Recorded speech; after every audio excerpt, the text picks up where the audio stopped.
Hello guys! তো সেই দিন সকাল সকাল মিশো থেকে এসেছিল আমার একটা পার্সেল। আর পার্সেল আসা মানে সাথে সাথে আনবক্সিং তো আমায় করতেই হবে। আর আমার আনবক্সিং করার টাইমে আমার কাছে এসেছিল আমার ছোট্ট ভাই। আমি অর্ডার করেছিলাম এই বাথরুমে রাখা দুটো র‍্যাক।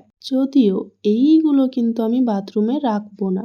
আমার ভাই এসেছিল বলে ওকে ডাকলাম, ও আবার সাথে সাথে পোজও দিয়ে দিল। আমি কাজ করছি আর ভুল হবে না এটা তো হবে না। এই দেখো সুন্দর করে ভুল করছি।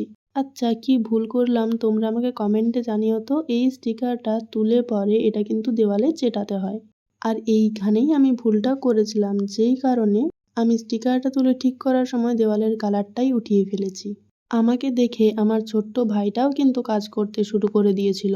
আমি এটাতে আমার ব্রডব্যান্ডটা রাখার জন্য কিনেছিলাম। এটার কোয়ালিটিটা কিন্তু আমার দারুণ লেগেছে। আর এই স্টিকারের আঠাটা নিয়ে তো কোনো কথাই হবে না, তোমরা তো দেখতেই পেলে।